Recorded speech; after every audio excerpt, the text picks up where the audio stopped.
views expressed on this program are those of the hosts, guests, and callers, and are not necessarily those of this station, its management, or other advertisers. You're listening to Transformation Talk Radio.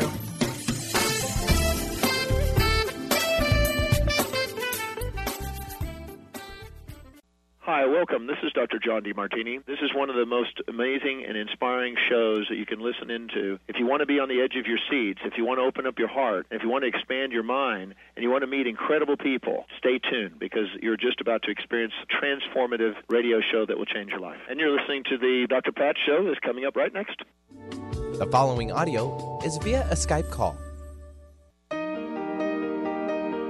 Welcome to the Dr. Pat Show. Talk radio to thrive by. Powerful, inspiring, and coming to you live, bringing you stories of people like you and me, busting through and living life full out. Get ready to dare to wonder what your life would be like if you knew you could not fail. Hey, everybody. Welcome to the Dr. Pat Show. Welcome to Transformation Talk Radio. Mr. Benny, thank you so much for being patient. We were in the middle of a conversation, and the weirdest thing happened with technology. And so we apologize for starting late, but here's what I want to say to everybody listening. We're going to skip the break, or at least a few breaks, and we're going to rock and roll it. Thank you, Benny, for pushing all the right buttons. Justin, thank you for being on standby to even be able to talk to Mr. Benny. But today is a great show because, you know what, here we are. Annie Mattingly is joining me here today. And what I've been looking forward to and speaking with Annie about is, you know, in the world we live in, we hear stories about life after life. We hear stories about what happens to us in the world that we go to in a different energy form, as some people talk about. We hear stories of, is it there? Is it not there? What's going to be next? But Annie is joining me here today, the author of The After Death Chronicles, the stories of comfort, guidance, and wisdom from beyond the veil. And so as an after-death communication researcher, can you imagine what it's like to research people and find out about what their after-death communication experiences were like? You know, sometimes we think about after death as, wait a minute, somebody has passed on, I'm seeing something, I'm hearing something. But my after-death experience with my mom was quite different. And so today, welcome to Annie's world, but also welcome to the world that many of you so know of and have experienced. Annie, great to have you here. Welcome to the show today. Well, hi, Dr. Pat. I'm very happy to be here, too. Well, let's talk about this idea of after-death experiences and after-death communication. Mm-hmm. There used to be like a perception, if you go back, especially when, you know, there was early television and early theater, early movie, and there was this experience of this is what it is. You can envision somebody rising from the body and so forth and so on. But I think what we're learning today is there are very different perspectives, yet there is a common theme. What are your thoughts about that? Well, yes, there are, I think, endless perspectives on how we can contact our dead beloveds, how they come to us. They come in many forms, but they almost always come to reassure us, to say that they are okay. That's the most common message that I heard with all the people I talked to and that I've received as well. They come to reassure us. They come to bring us wisdom and guidance. Sometimes that guidance is as simple as slow down when you're driving, you know. And sometimes the messages are very complex, so there's a lot of variety there. And well, I mean, one of the things I love in having this conversation with you is that this is a moment of acceptance. And yet we are not conditioned and or trained to really be in that place of acceptance, right? No, in fact, almost the opposite, because the culture generally poo-poos this kind of experience. And I don't understand that when it seems it's not quite universal, but it just happens to me constantly. I'd say approximately 3 out of 4 people who find out what I'm about, what this book is about, what I'm doing, will say that they've had some kind of an experience. So how come it's not universal when it's so common, you know? Right. I mean, how come? And guess what? This is a phenomenon, right, that dates way, way back to thousands of years ago when one of the greatest teachers that walked the planet actually came back, and people saw this, and they talked about it, and we've written about it. So, you know, we're hearing the stories over and over and over and over again, and we are very, very fascinated by this in our pop culture right now. When we think about this, you've done the research, and I want to ask you about this. You know, the After Death Chronicles, I first of all, love that it's a chronicle. I love that these are true stories. But I am also really was struck by that these are stories of comfort, guidance, and wisdom. And I want to focus on that for a little bit, if we could. Comfort, guidance, and wisdom. Because this is not about my uncle showed up and I was totally panicked and scared. Right. Almost no one is frightened. And I think one of the reasons is that, you know, someone told me the other day that he thought he would be afraid if he saw someone. So no one comes to him in that way, because our beloveds don't want to frighten us.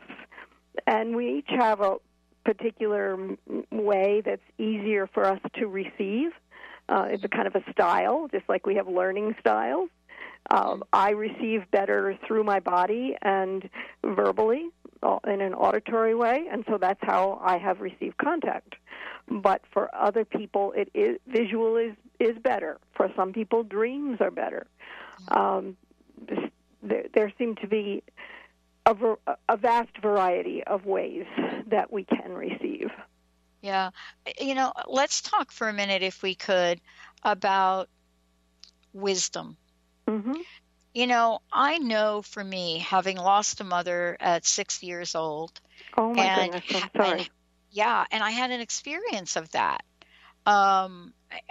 where I basically was in a Catholic school, Catholic boarding school. I was in church with the nuns. My family didn't pick me up over that weekend. And the next thing I know, I'm looking at the 9th station of the cross, and Jesus is telling me, "Fear not, your mother is with me." And I go tell Sister Michael Anthony, who just pretty much wanted to have me excommunicated about that point. But what's fascinating about it, our trip to Mother Superior revealed that Mother Superior had a note from my dad that was exactly true. How many people have you found have gone through this journey that were completely invalidated by the public as to what they saw? Because I think that's one of the issues, isn't it? It is. People are not believed, or they are told it's a hallucination. You know, there are all kinds of names, and some of these names come from experts that say that these are not valid experiences. Other people tend to be more frightened of the experiences than the person who had it, and the people are laughed at. I just had an experience at a book signing event a few days ago where someone said she wanted to share an experience. She said, "I've only told this story once before, and I wasn't believed." She fortunately felt safe enough in that space that she was able to share it and receive validation, which is basically my goal in this whole process. I want people to be able to feel validated and supported about these beautiful gifts that they've received. And that's why I wanted to talk with you, because, you know, so often we don't realize that there is someone like you, Annie, that is out there doing, quote, research. And I want to start them, to have our listeners understand what this book was born from. what that research looks like, and what are some of the stories you've put in here, because this is a labor of love in a sense, right? It I mean, nobody goes out and does research, right? Tell us how you went about this. Well, it started from the deepest grief of my life. My daughter died in 2010, and I thought she had moved into the silence of the grave, because I was in tune with that there was an afterlife, that we don't just stop at the moment of death. But I was not in tune with the idea that our deceased beloveds could return and speak to us or make themselves known to us. And several weeks later, that is precisely what happened. I was asleep one morning and awakened by goosebumps, just this rushing feeling of energy up the left side of my body, and I was pretty annoyed. I was asleep, and I rolled over, and it happened again, and the third time it happened, it just flooded my entire body, and in a moment that reflects what was happening, how huge the change was for me at that moment, I sat up and put my feet on the floor and said, "Randy, is that you? If it's you, do something, move something, so that I know." And I'm looking around the room, and nothing's happening. And there's a little pause, and my daughter's voice, exactly her recognizable voice, said, "Your body knows." Yeah. That moment where you knew, there's a liberation. And I get that from the stories, Annie. I don't know another word. It's liberating, it's empowering, it's validating, and it's also heartbreaking at some level. All of those things together, right? Well, and the last certainly is liberating and empowering. But the last thing, when you say heartbreaking, we always speak of the broken heart in such dark and negative terms, but the broken heart is open. And it's very beautiful to have a broken heart. It hurts like crazy, but it also allows us to be more loving and more compassionate and more open to the world. And in this case, to the other world. So that part is quite beautiful. Yeah. I want to ask you this.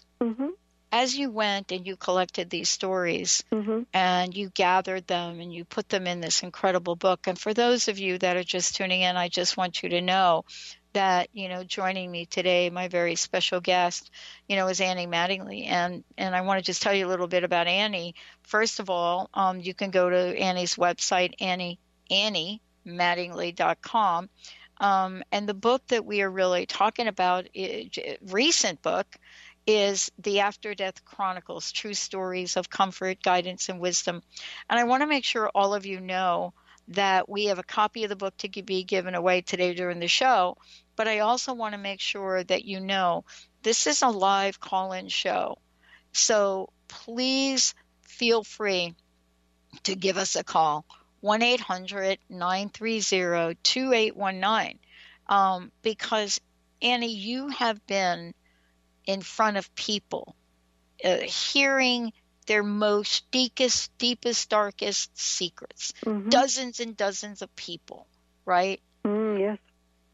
It's been one of the most moving experiences of my life, repeated over and over. I know. My research was on broken promises, and I did the research on that and did the interviews. And even though you're a researcher on something like that, you're never quite prepared for really what people show up with, are you? No, you're very true, very true. Each one is a powerful and wonderful surprise. What was if you had one, all of the stories are just amazing, but what was your interview or conversation where you looked at somebody and you kind of were thinking, really? Or was it all of them? I don't actually know what you mean. Really, like wow, did that really happen? Or wow, did that happen like that? Well, in a way, they all seemed that way to me. You're right.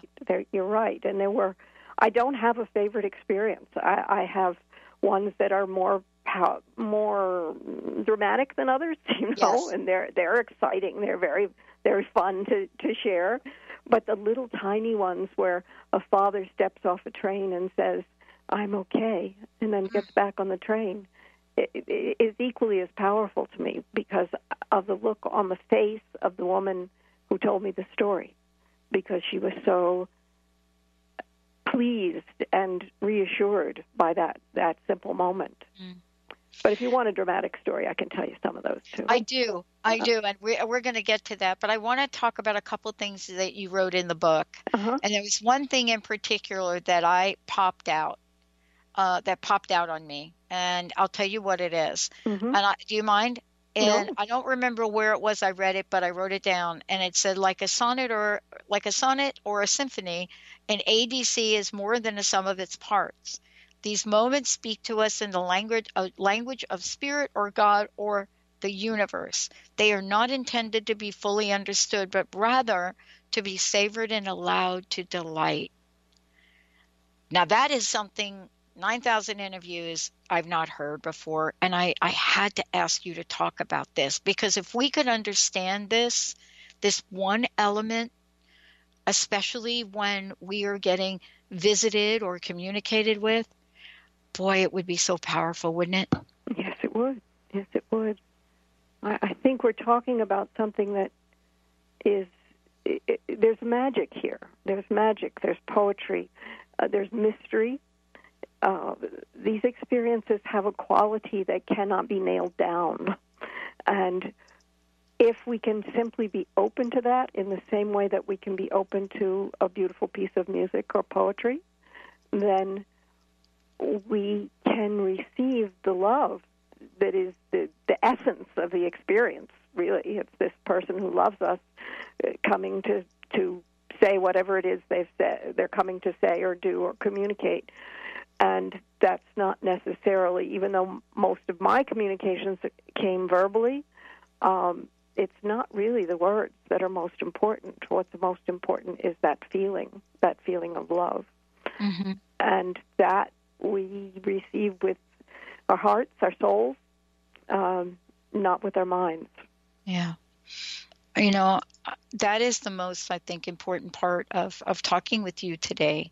You know, we know about hauntings. We know about ghosts. We know about them from a culture that wants to, have us imagine this, to sell box office tickets. Mm-hmm. And then you have people that have super experiences. Now, I will say some of them are scary.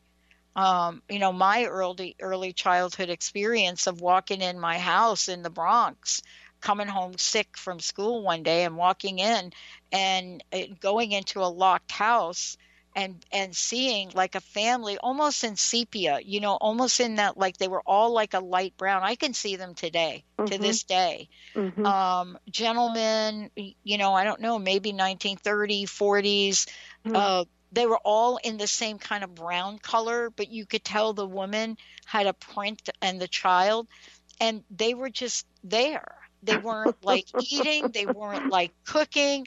They weren't like sitting. They were just there. Mm-hmm. And sometimes when we see things like that, we don't meet the smell test for people that are trying to believe us. What do you tell folks when they have an experience, Annie? How do you guide them and coach them with that experience? You mean an experience like that has an element of fear in it? Yeah, either like that. Well, as a child, seeing people in your house. I mean, I wasn't afraid of them. Mm-hmm. I was like, who are these people? Because they seem so real to me, right?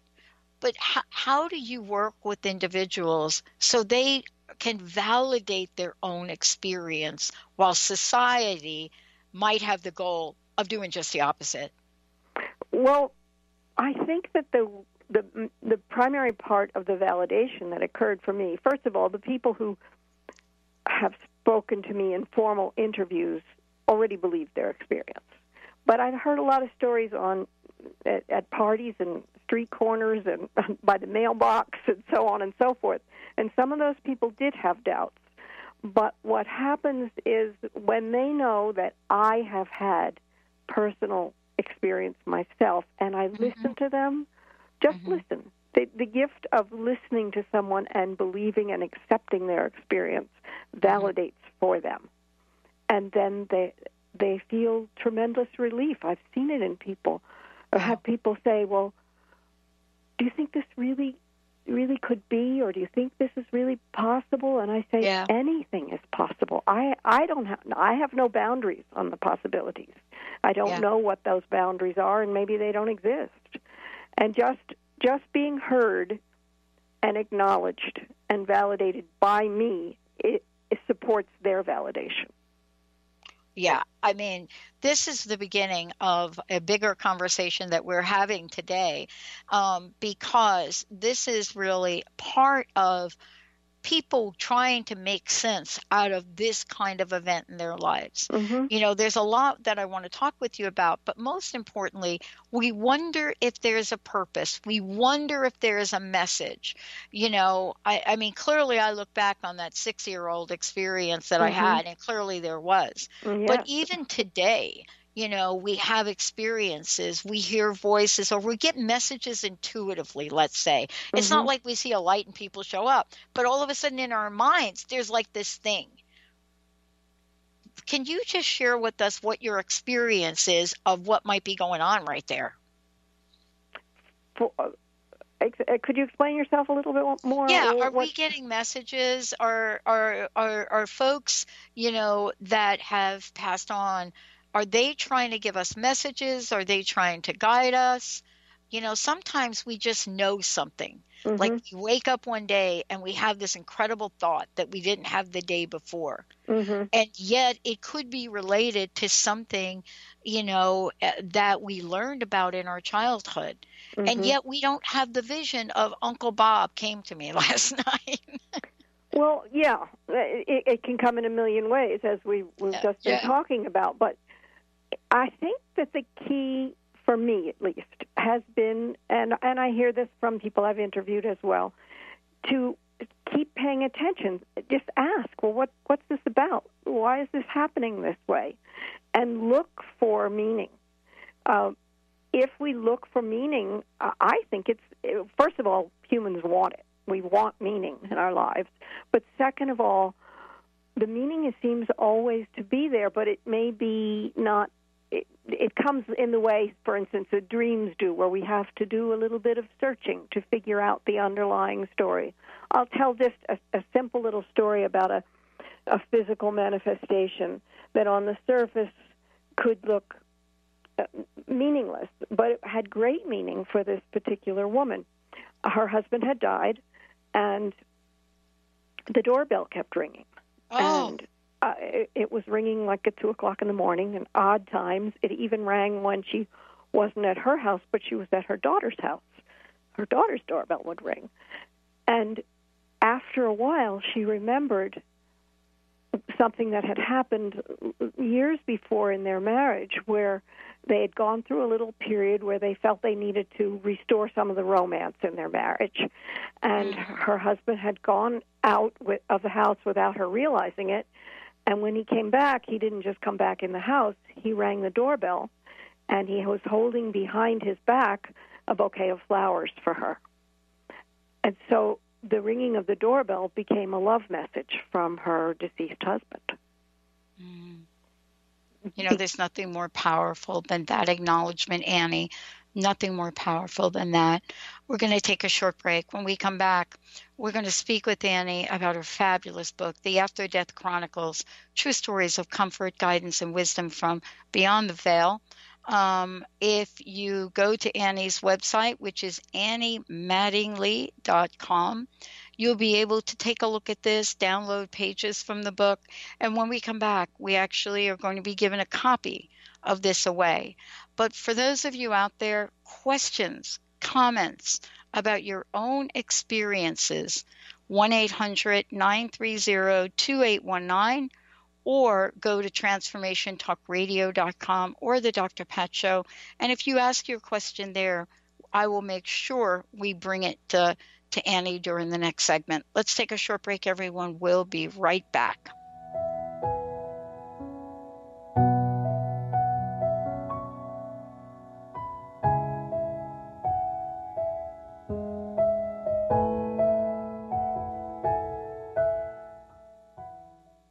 Hi, this is Laura Richer, host of On the Verge Radio. Sometimes you hear encouraging messages like transform your life now, become empowered, create the life you crave, and it all seems overwhelming and you're not sure where to start. I'm here to tell you that self-improvement is not always fun and easy, but it is always worth it. The path to creating positive changes begins with releasing the things that have been holding you back.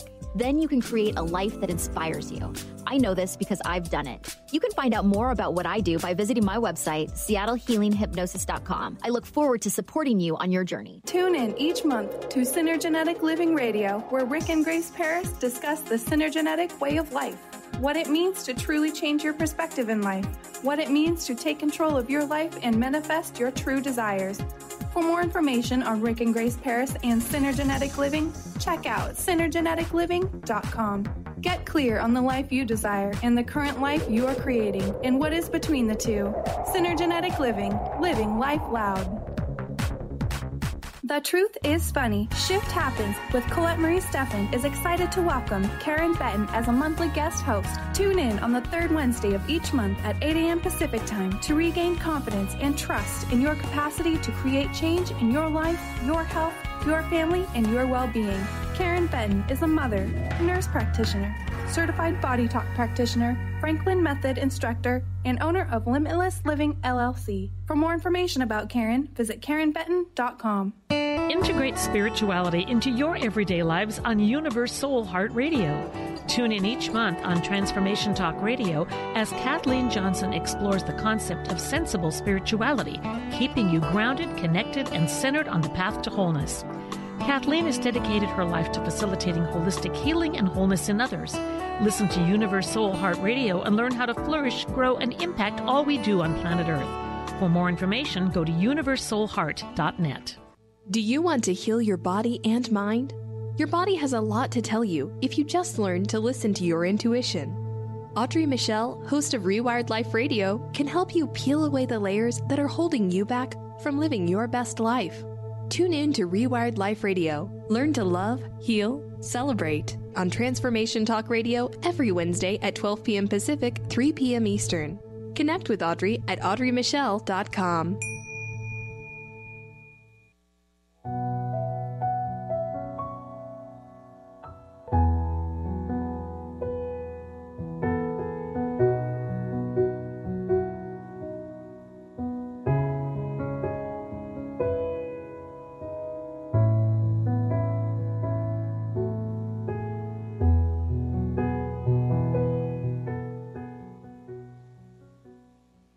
Hey, everyone. You know, for those of you out there, many of you have heard Christiane Northrup on the show, and what she says about Annie's book is a must-read for anyone who has lost a loved one, and quite frankly, that's nearly all of us. It is medicine for the soul, and it really is. I mean, you know, the book that Annie wrote, The After Death Chronicles, the stories are captivating for somebody like me. You know, you sit here and read them, and I was trying to think about. I was talking to Linda about it, and I was trying to think about how it felt. And I think for me, it felt like I was right there with the people, like I was right there, you know, with people that were talking about messages, or you know, talking about people arriving at their houses, or hang up and call 911. You know, I mean, I'm just feeling like I'm right there. And I'm sure you've heard that before. What I'd like to do is have you share some of these, but also I'd love Benny to give a copy of the book away now. 1-800-930-2819, 1-800-930-2819. And we'd love to give a copy of the book away to the first caller. So many stories. Of course, I'm sure you're like everyone else. You may or may not have a favorite. I don't know that I have a favorite. You know, I love, though, there's one line from the story. I'll tell you which one.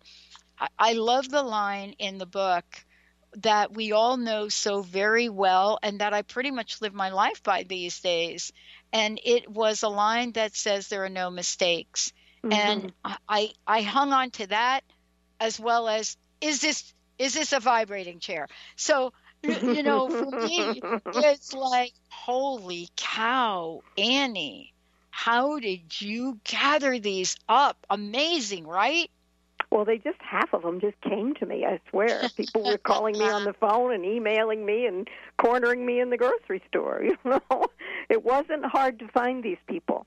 And in fact, I intended to interview more people, and I finally just said, this is enough, and started writing, because it still continues to this day, that stories simply come to me. Mm-hmm. Yeah. The vibrating chair, though, I'll tell the vibrating chair story. Do you mind? No, it isn't. I won't say it's my favorite from the book, but it's my favorite because it makes me laugh. You know? It does. It makes me laugh too. Yeah. Yeah. I mean, and you know, it's so real for somebody like me. I remember up in Port Townsend, I went and got a tea leaf reading, and so we're in the middle of the reading, and the table and the whole teacup starts to move. Oh my goodness. So there are things like that, you know, so me, what did I do? I looked under the table, see if there was gadget. That was me, right? Well, good for you. You know? There wasn't. But please share this story. Okay.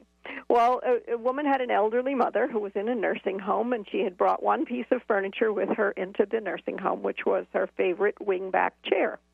And when this woman died, the daughter inherited the wingback chair and took it to the apartment that she was sharing with another woman, and it became her favorite chair. She would sit in it to read and to watch TV and to talk, and her cat would curl up on her lap there. But on this particular day, it was the first Christmas after the mother's death, and the woman's housemate had friends in that she didn't know, that the woman didn't know, my interviewee didn't know, and one of those friends sat down in this wingback chair. And a few minutes later, she gets a really odd look on her face, and she looks around the room, and then she jumps up and she says, "Is this a vibrating chair?" And my interviewee says, "No," and explains the history of the chair, and the woman relaxes a little, sits back down, and a minute later she pops up again and quickly goes to the other side of the room and sits in another chair and just keeps looking back, eyeing this chair like, oh my God, what is it doing? You know? and here again, it's funny. And I mean, I laugh every time I hear this story or think of this story, but it also has meaning. It has a message, because the chair is a comforting piece of furniture. This is an upholstered one. It even has a high back and high arms. Kind of the wing back, I think, gives it a sense of being an embracing chair, which is something that a mother would do. And it feels to me as though the mother was saying, and it felt to her daughter, that she was saying, this is your chair. This is a place I can bring you my love. It isn't for someone else. And that becomes a satisfying message to receive. It's an odd way to do it, you know? Yes. But here's the thing I love about this. We somehow don't really talk about personalities, right? The personality of the person. And I don't know if I shared this story with you, but Linda comes out and visits every once in a while, and her mom, Joan, was like my mother. She was like my mother. And, you know, I have several pieces of Joan's furniture, but there were two lamps in particular. They're small lamps. They're hand carved. They're like Japanese, you know, right? Really small. They go on small tables, right? Linda got the tables. I got the lamps. And Joan, before she passed, well, just one day, not like before, but she said one day to Linda, listen, see those two lamps? Time for them to go give them to Patty. So Linda packed them in the suitcase and brought them. They were in my bedroom. They're right out there, right? Absolutely beautiful. Love them every day. Look at them. All of a sudden, we're like in the living room. And it was like something exploded. Like literally, like it was, I can't even, the sound you couldn't miss. And I go in the bedroom. And one of the lamps, now imagine this, these lamps are firmly on a dresser. Mm-hmm. They're firmly on a dresser. Even if they were to slide off, the one that would slide off on the bed. Got it? Mm-hmm. Firmly on the dresser. I don't have a dog. I don't have a cat. Mm-hmm. And I walk in, the bottom of this lamp, the little piece of the lamp had broken.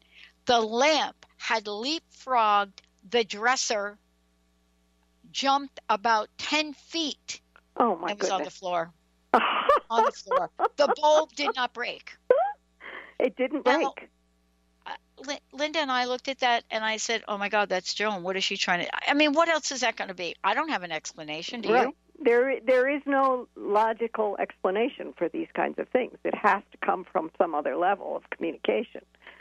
And it sounds like her personality was pretty bold. Oh, yeah. Yeah. Yeah. No subtle statement there, you know. No subtle statement. And, you know, then we were trying to figure out what were we talking about, right? Yes. Because, you know, what were we talking about? What was it that we were talking about that Joan would want to get our attention? Now, I want to ask you this question because to this day, neither one of us knew what to do with that. We were very, very clear that that lamp did not get on the floor by itself. Right. It couldn't have. It just couldn't have. Mm-hmm. And yet we still to this day don't know what to do with that. Well, I can't tell you. You know? I'd like to, but you know. But you might figure it out later, though. Sometimes those messages take a while for us to sort of sink in. You might come in a flash at some time later. You might remember exactly what you were saying, or think of something in her life that this would connect with. Otherwise, it's just her going, "Here I am." Exactly. But, you know, there are so many stories in the book where, you know, people went through an experience and did get some insight. Would you mind sharing what kind of insights did some of these folks, some of these people get? Well, let's see. What can I think of as well? Sometimes I'll think there is a story that's quite dramatic in the book of a woman who actually sees 10 versions of her brother comforting her, or her deceased brother. And the thing about that was so much larger than how reassuring it was for him to say, I am okay, and for her to be able to see him in all these versions and be so startled by it. Of course, it was grief relieving, but the bigger thing was her sense that now she had an understanding of the afterlife that she had never had before. She just simply knew for the first time that there was an existence that continued beyond the grave. And so that was a huge, huge insight for her. And I think there's another story too that this was about a man who died very suddenly of a heart attack, and he had 3 children and a wife, and he returned repeatedly, including at a concert, a school concert, where all of the children saw him in the audience from the stage, and he had come and sat down beside his wife, the widow, and so she saw him, and then the children saw him, and his coming repeatedly, because his children were teenagers, maybe one could have been still 10, 11, something like that, but young, at home, seemed to all of them to be an indication of his still feeling a sense of responsibility as a father. Yeah. He was still present in their lives. And so that was very supportive for them on an ongoing basis, knowing, well, Dad's gone, but he's not really gone. He was simply checking in, but he checked in more than once, more than a few times, and did so in a fairly dramatic way. And that was the most dramatic, was when they all saw him. But it was insightful in the sense that it showed them His love in an ongoing and large way. I'm really struck by how often now we are either getting movies that are coming out, television series, mega blockbuster movies that are really addressing this. And the question that comes up for a number of people, Annie, have to do with, what is the spiritual element of this? I think this is a question that comes up time and time again. What is the spiritual element? Because I think in our society, we have this idea that if you're either super spiritual and religious, this will happen to you, or the opposite. If you're totally not, and on the opposite end of that, this will happen to you, but in a not so good way. And I think the question that comes to mind, does any of that really matter? I don't think it matters at all. Mm-hmm. I've had people tell me stories who had they would never have used the word spiritual to describe any aspect of themselves or what they believed. Mm-hmm. Some called themselves agnostics. One called himself an atheist. He said, I don't know what to do with this experience, but he knew it was real. The form in which it comes may vary according to our belief system. A person who is a strong Christian might see a Jesus-related connection, as that happens with near-death experiences too. Yeah, we see according to how we view the spirit. If it comes to us as Jesus or comes to us as Buddha or so on and so forth. But those are details, I think. It really doesn't matter the form, and it also doesn't matter what we believe about the world or what our worldview is. Mm-hmm. I was really struck by a couple of different things, but first of all, the stories are amazing. What I was really struck by is the fact that it doesn't necessarily mean you have to be at your deepest part of grieving, down and out, you've lost a crushingly close person, a child. And I think that is, again, another perception. And what you're sharing in the book is, listen, there is a whole range. Mm-hmm. There's a whole range. The one thing, though, I was struck by was, like with me, is there a level of awakeness, I don't know another word, that the individual must have? Or maybe a better word is openness. I think openness is very important. Is that better? Okay. I think that it helps, although I think people who weren't open still had experiences. But if you're trying to have an experience, it's certainly supportive to become more open, to listen more to the still small voice within, to take on some kind of practice that helps us to see that which is not visible to the naked eyes. I think that makes us more likely to have these experiences, but there's no rule that says that if you're not open, you won't. Yeah. So my sense is there are no rules, period. I think so. Right? I mean, because we do make up rules. Mm-hmm. we do have rules that we create about things in life and opportunities and so forth.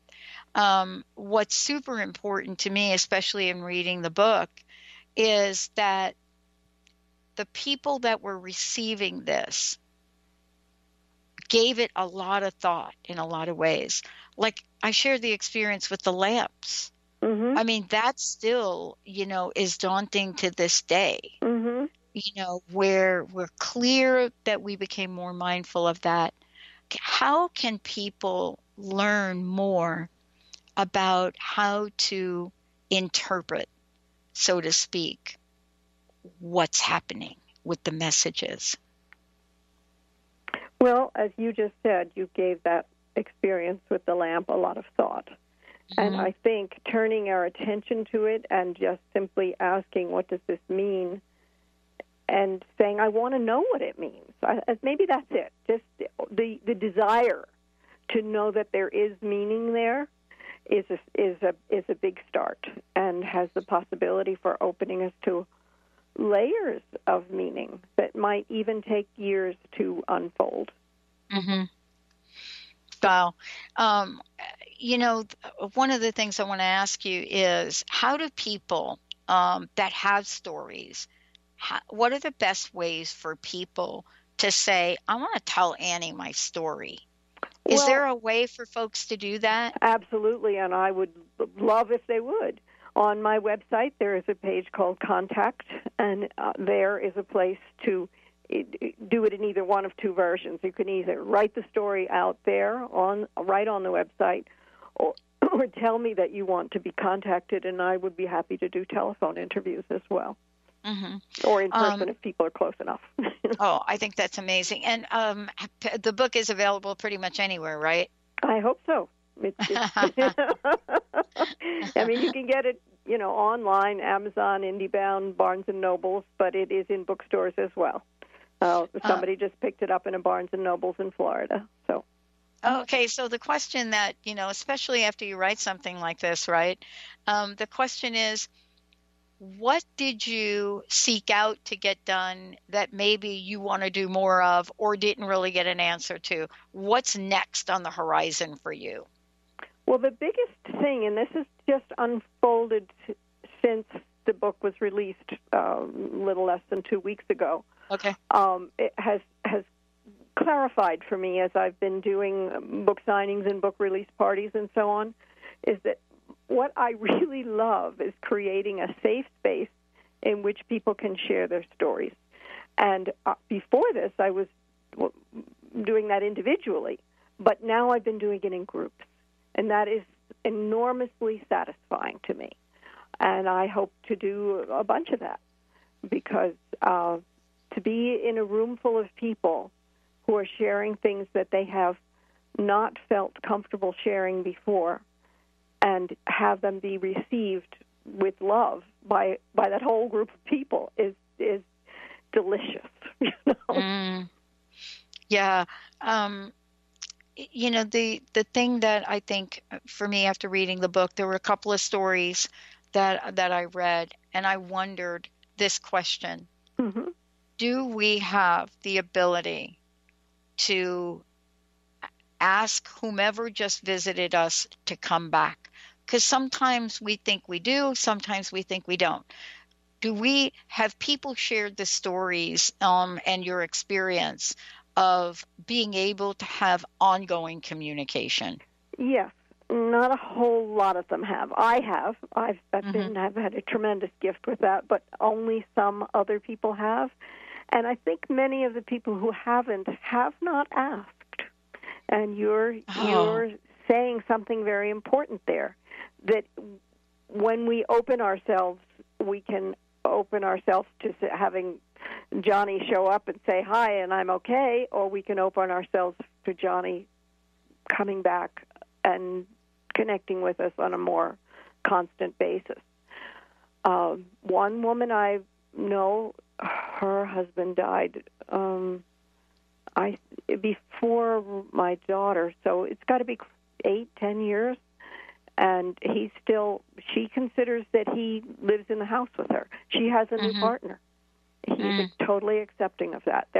They knew each other, the husband and the new partner, and so it's kind of an odd menage a trois, and she expects that now. She expects that contact to be ongoing, and maybe it's the expectation that helps with it. Wow, there's so much here. There's so much that you have done to not only bring comfort to the people you've talked with, because I believe that that's also important, but also to share these stories in your book. For so many people that have had similar experiences, this is really the place where you're looking at this body of work and knowing you're in the right purpose in life, isn't it? It feels like that to me. Yes. I want to just ask you this one last question, and thank you for today, and thank you for all you're doing. Again, how can people get a copy of the book? How can they find out more about you? And how can they share their story with you? Well, my website is the most direct way to do that, and I have an odd spelling to my name, so I should say that. It's Annie, ANNIE, and then Mattingly, MATTINGLEY.com, and there they can click on the links to get the book.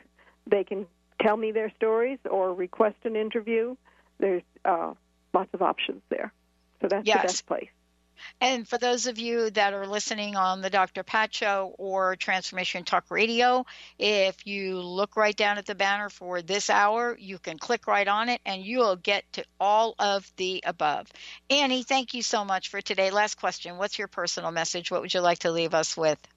I think that these experiences are our one chance for the most ordinary of us to be mystics. These are mystical experiences and incredible gifts, and they are available to all of us. I love it. Annie Mattingly, everyone. I'm Dr. Pat. We're going to take a short break. We'll be right back.